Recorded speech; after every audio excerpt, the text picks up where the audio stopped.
یہ تو میرے بائیں ہاتھ کا کھیل ہے، آپ نہیں جانتی میں ہوں کیا چیز۔ میں نے اس کے سر پر چیت لگائی۔ وہ مسکراتی ہوئی کمرے سے باہر نکل گئی تھی۔ اب تو میں اٹھتے بیٹھتے یہ دعا کر رہی تھی کہ یا اللہ میری ثانیہ کا جوڑ امیر گھر میں لکھ دے، میری بیٹی کو راتوں رات امیر و کبیر کروڑ پتی بنا دے۔ خیر میں اپنی بیٹی کو وقفے وقفے سے ٹریننگ دیتی تھی، اور جب شادی کا دن آیا تو اسے محلے کے بیوٹی پارلر سے تیار کروا کر شادی میں لے گئی۔ میرے مالک کے گھر میں زیادہ مہمان نہیں آئے تھے، انہوں نے شادی کا فنکشن گھر پر ہی رکھا تھا اور یہی کوئی اکا دکا لوگ آئے تھے۔ میں نے اپنی بیٹی سے کہہ دیا کہ جو لڑکا بھی تمہیں دام میں پھنسے اسے پھنسا لینا۔ میں ایک ماں ہو کر اپنی بیٹی کو بے حیائی کا درس دے رہی تھی۔ نہ جانے مجھے کیا ہوا تھا، میں پیسے کی لالچ میں اس قدر اندھی ہو چکی تھی۔ خیر جب مالک اور مالکن آئے تو میں نے ثانیہ سے کہا انہیں سلام دو، خوشی کا موقع ہے، ہو سکتا ہے 1000-2000 روپے تمہارے ہاتھ میں ہی رکھ دیں۔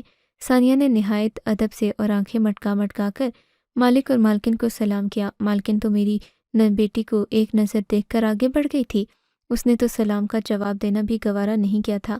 مالک نے میری بیٹی کو بڑی گہری نگاہوں سے دیکھا۔ وہ بولے کیا نام ہے اس کا؟ میں بولی ثانیہ ہے۔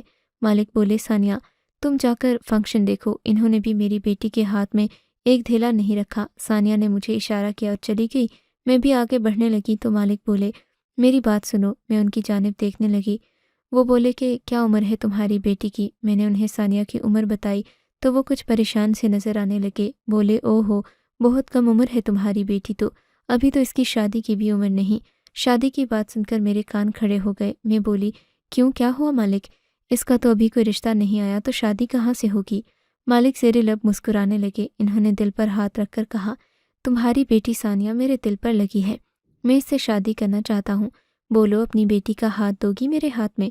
میں ایک دم ہکا بکا رہ گئی۔ میں بولی مالک آپ تو عمر میں اس سے بہت بڑے ہیں۔ وہ مسکرا کر کہنے لگے کہ ہاں عمر میں بہت بڑا ہوں، تم جانتی ہو کیا میں اپنی آدھی جائیداد تمہاری بیٹی کے نام لکھنے کو تیار ہوں۔ یہ سن کر میری آنکھیں چمک اٹھی تھیں۔ میں بولی صاحب جی جیسا کہیں گے آپ ویسا ہی ہوگا، اگر آپ کہیں تو میں آج ہی اپنی بیٹی کا نکاح آپ سے پڑھوا دوں گی۔ مالک مسکرانے لگا۔ وہ بولا ہاں تمہارا خیال تو بہت اچھا ہے، جاؤ اپنی بیٹی کو تیار کرو۔ میں بولی مالک آج تو آپ کی بیٹی کی شادی ہے، مالکن کو علم ہو گیا تو وہ ہنگامہ کھڑا کر دے گی۔ میری بات سن کر مالک کا قہقہہ بلند ہوا۔ کہنے لگے میری بیوی میرے فیصلوں پر اف تک نہیں کرتی۔ میں نے سر ہلا دیا اور آگے بڑھ گئی۔ مجھے ان امیر لوگوں کی سمجھ نہیں آتی تھی، حالانکہ ساری زندگی بیت گئی ان کے جھوٹے برتن دھوتے دھوتے۔ نہ جانے وہ ہنسنے والی بات پر کیوں نہیں ہنستے اور بلا وجہ کیوں ہنستے چلے جاتے ہیں۔ خیر میں جلدی سے ثانیہ کے پاس گئی اور بولی ادھر آ کر میری بات سنو۔ اس نے آنکھوں ہی آنکھوں میں مجھے اشارہ کیا اور میرے ساتھ چل پڑی۔ میں اسے ایک کونے میں لے گئی اور بولی ہم یہاں جس مقصد کے لیے آئے تھے وہ پورا ہو گیا۔ میری بیٹی کی آنکھیں کھلی کی کھلی رہ گئیں۔ کہنے لگی امی میرے سر پر ہاتھ رکھ کر قسم کھا تو سچ کہہ رہی ہے؟ میں بولی ایک دم سچ کہہ رہی ہوں۔ وہ بولی امی بتا کون سا لڑکا میرے لیے پسند کیا ہے؟ میں بولی ثانیہ تم میرے مالک کو بہت پسند آ گئی ہو، وہ تم سے شادی کرنا چاہتے ہیں۔ وہ حیران ہوئی اور بولی امی آپ چاہتی ہیں میں اس بڈھے سے شادی کر لوں؟ یہ تو بہت گھاٹے کا سودا ہے، مجھے نامنظور ہے۔ میں بولی ارے پگلی میری بات سمجھنے کی کوشش کرو، اگر تمہاری شادی کسی لڑکے سے ہوتی تو ساری جائیداد اس تک آتے آتے سالوں لگ جانے تھے۔ ظاہر سی بات ہے اولاد کے پاس تو جائیداد تبھی آتی ہے نا جب باپ کا انتقال ہو جائے، جبکہ اب تو سیدھا سیدھا ہر چیز کی مالکن بن جائے گی۔ مالک نے کہا ہے وہ شادی میں آدھی جائیداد تمہارے نام لکھ دیں گے، ان کے ہوتے ہوئے تم عیش کرو گی، جب وہ اللہ کو پیارے ہو گئے تو اپنے پسند کے کسی لڑکے سے شادی کر لینا۔ میری بات سن کر میری بیٹی ہنسنے لگی۔ بولی امی آپ کو علم ہے کیا کہ میں آپ کو ساری اولاد میں سب سے زیادہ عزیز کیوں ہوں؟ میں بولی کیوں؟ وہ کہنے لگی کیونکہ میں ساری کی ساری آپ پر گئی ہوں، آپ میں اور مجھ میں کوئی فرق نہیں، ہم دونوں کی سوچ بہت ملتی ہے۔ میں ہنستی تھی۔ میری بیٹی اس شادی کے لیے رضامند ہو گئی۔ میں بولی بیٹی امیر ہو کر ہمیں بھول مت جانا، ہمارا حصہ بھی رکھنا۔ وہ کہنے لگی امی آپ اس بات کی ہرگز فکر مت کریں، شادی کے دوسرے ہی دن آپ کو اور آپ کی بہنوں کو اس کوٹھی میں نہ بلواؤں تو میرا نام بدل دینا، آپ نے بس گھر جا کر اپنی پیکنگ شروع کر دینی ہے۔ ہم دونوں ماں بیٹی نے صلاح مشورہ کر لیا۔ میں نے اپنی رضامندی مالک تک پہنچا دی۔ پھر انہوں نے جھٹ پٹ میں مولوی صاحب کو بلایا۔ نکاح کے وقت مالک نے مجھے مہمانوں کے لیے مشروب لینے بھیج دیا۔ میں اپنی بے عزتی محسوس کر رہی تھی، اب تو میں مالک کی بیوی کی ماں تھی، وہ مجھے کام کا کیوں کہہ رہے تھے۔ خیر میں مشروب لے کر آئی تو نکاح کے معاملات نمٹ چکے تھے۔ مالک بولے اب تم اپنے گھر جاؤ، تمہاری بیٹی رخصت ہو کر میرے گھر آ گئی ہے، تمہارا کام اب ختم ہو گیا۔ میں مسکرا کر بولی آپ کا جو حکم۔ میں وہاں سے نکل آئی۔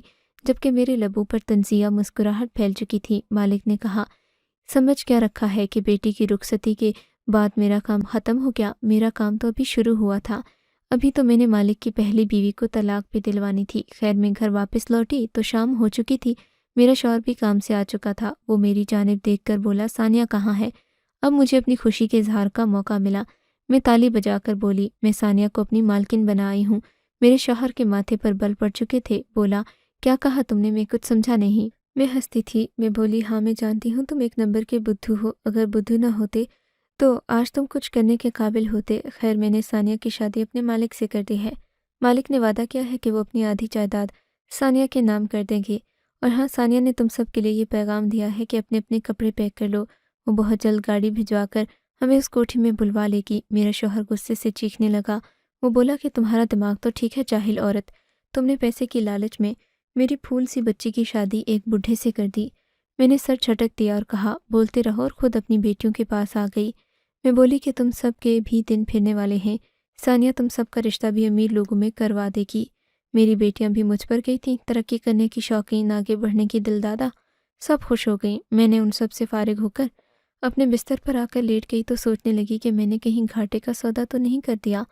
مجھے چاہیے تھا کہ مالک سے کہتی کہ اس نکاح کے عوض مجھے 10 لاکھ دیں۔ ان کے پاس جتنا پیسہ تھا یہ رقم ان کے لیے معمولی سی ہوگی۔ اف خدا، میں نے تب پیسے کیوں نہ مانگے؟ یہ سوچ سوچ کر میں بے چین ہونے لگی۔ خیر میں نے سوچا کہ چلو صبح جا کر مالک سے پیسے نکلواؤں گی۔ ساری رات مجھے سہانے خواب آتے رہے، مگر میرے سارے خواب کا ستیہ ناش سے کالے سانپ نے کر دیا۔ ہر بار نہ جانے وہ کہاں سے کنڈلی مار کر میرے سامنے آ جاتا۔ صبح ہوئی تو میں نے اپنی بیٹیوں سے کہہ دیا، اپنی تیاری مکمل رکھنا، میں کسی بھی وقت تم لوگوں کو آ کر اپنے ساتھ لے جاؤں گی۔ میں نے راستے سے ہی ادھار ناشتہ لے لیا اور کوٹھی کی جانب بڑھ گئی۔ ملازم دیکھ کر مجھے حیران ہو رہے تھے، جبکہ میں بڑی ادا سے آگے بڑھ رہی تھی۔ جو ہی حویلی میں داخل ہوئی تو مجھے سانپ سونگھ گیا، کیونکہ وہاں تو میں ہکا بکا کھڑی رہ گئی تھی۔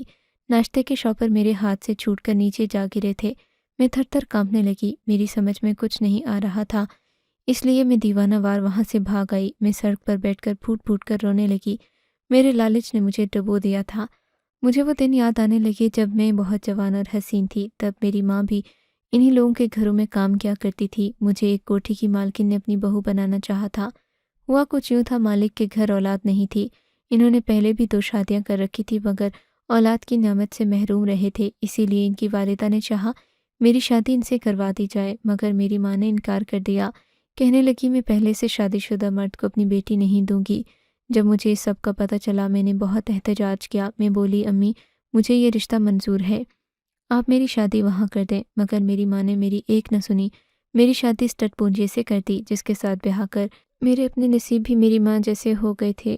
مجھے بھی لوگوں کے گھروں میں کام کرنا پڑ رہا تھا۔ خیر میں نے اپنی اولاد کے لیے بہت بہترین سوچا، مگر ہوا وہ جو نہیں ہونا چاہیے تھا۔ میرے اندر غصہ بڑھنے لگا، اس لیے میں ایک بار پھر سے حویلی چلی گئی۔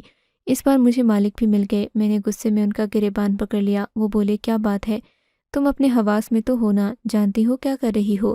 میں چیخ چیخ کر بولی، اگر آپ کی بیٹی اس گھر میں موجود ہے تو میری بیٹی کہاں چلی گئی؟ مالک نے ایک جھٹکے سے اپنا گریبان مجھ سے چھڑایا۔ ان کے چہرے پر کریہا مسکراہٹ پھیل گئی۔ بولے، چلو میں تمہیں کہانی سناتا ہوں۔ دراصل ہوا کچھ یوں کہ اس دنیا میں میری فقط ایک ہی بیٹی ہے، نمرا۔ مجھے اس سے بے انتہا محبت ہے، اتنی محبت کہ میں الفاظ میں بیان نہیں کر سکتا۔ وہ کسی اور لڑکے کو پسند کرتی تھی، اس سے شادی بھی کرنا چاہتی تھی۔ میں بھی اس شادی پر رضامند تھا، مگر پھر ایک بہت بڑا بلنڈر ہو گیا۔ میں نے پچھلے 10 سال میں جتنا بھی مال غیر قانونی طریقے سے جمع کیا تھا وہ قانون کی نظروں میں آ گیا۔ میں چاہتا تھا قانون اپنی آنکھیں بند کر لے، اس لیے مجھے اپنی اکلوتی بیٹی کی قربانی دینا پڑی تھی۔ میں نے بہت بڑے بزنس مین سے اپنی بیٹی کی شادی کرنے کی ٹھان لی۔ بزنس مین مجھ سے بھی 10 سال بڑا تھا، مگر کیا کرتا، اپنی محنت کی کمائی یوں برباد ہوتے دیکھ تو نہ سکتا تھا، اس لیے میں نے اپنی بیٹی کا سودا کر دیا۔ وہ شادی طے پا گئی۔ شادی کے دن میری بیٹی میرے گلے لگ کر پھوٹ پھوٹ کر روتی رہی۔ وہ بولی، ڈیڈ آپ میرے ساتھ اتنا بڑا ظلم نہ کریں، آپ اگر اپنی بات سے باز نہ آئے تو میں اپنے سسرال جاتے ہی خود کو ختم کر لوں گی۔ اب میں بہت بڑی مصیبت میں پھنس چکا تھا۔ اب میں اس شادی سے کیسے بچ سکتا تھا؟ میرے پاس اور کوئی راستہ تو تھا نہیں۔ اس دن تم اپنی بیٹی کو لے کر ہمارے گھر آ گئی۔ میں نے تمہاری بیٹی کا ہاتھ مانگا تو تم عمر کے فرق کو بھول کر پیسے کے لیے راضی ہو گئی۔ میں نے تمہاری بیٹی کی شادی وہاں کر دی جہاں اپنی بیٹی کی کرانے والا تھا۔ میں تمہیں ٹھکانہ تو نہیں بتا سکتا، ہاں مگر وہ تمہیں پیسہ ضرور دے سکتا ہوں جس نے تمہیں اس کام کے لیے مجبور کیا۔ انہوں نے میرے سامنے 30 لاکھ روپے کا چیک کاٹ کر مجھے تھما دیا، بولے یہ تمہاری بیٹی کی قیمت ہے۔ میں نے لرزتے ہاتھوں سے وہ چیک تھام لیا۔ میں ان بڑے لوگوں کے ساتھ نہیں لڑ سکتی تھی، مقابلہ نہیں کر سکتی تھی، کیونکہ میں مجبور تھی۔ میں وہ پیسے لے کر گھر آ گئی۔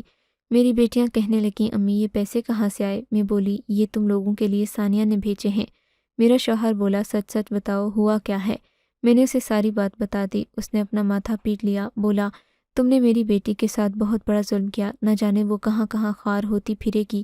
میرا شوہر بولا تمہارے مالک نے جس شخص کے ساتھ بزنس ڈیل میں تمہاری بیٹی کی شادی کی ہے نا، وہ اپنی کسی بزنس ڈیل کے لیے تمہاری بیٹی کو آگے بیچ دے گا۔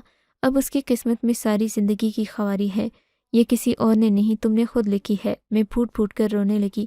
میں بولی تمہارے پاس کوئی راستہ ہے کیا؟ ہم اپنی بیٹی کو کیسے واپس لائیں؟ میرا شوہر بھی رو دیا، بولا میری اتنی اوقات نہیں کہ میں ان امیر لوگوں کے ساتھ مقابلہ کروں۔ کاش میں اتنا بے بس نہ ہوتا اور کچھ کرنے کے قابل ہوتا۔ آج اس واقعے کو پورے 2 سال بیت گئے ہیں۔ مالک کے دیے ہوئے 30 لاکھ سے ہماری زندگی بدل گئی۔ میری بیٹیاں ہر قسم کی نعمتوں سے کھیلتی ہیں، مگر مجھے یہ پیسے چبھتے ہیں۔ ایسا لگتا ہے مجھے جیسے یہ ثانیہ کے خون کے عوض ملنے والی رقم ہے۔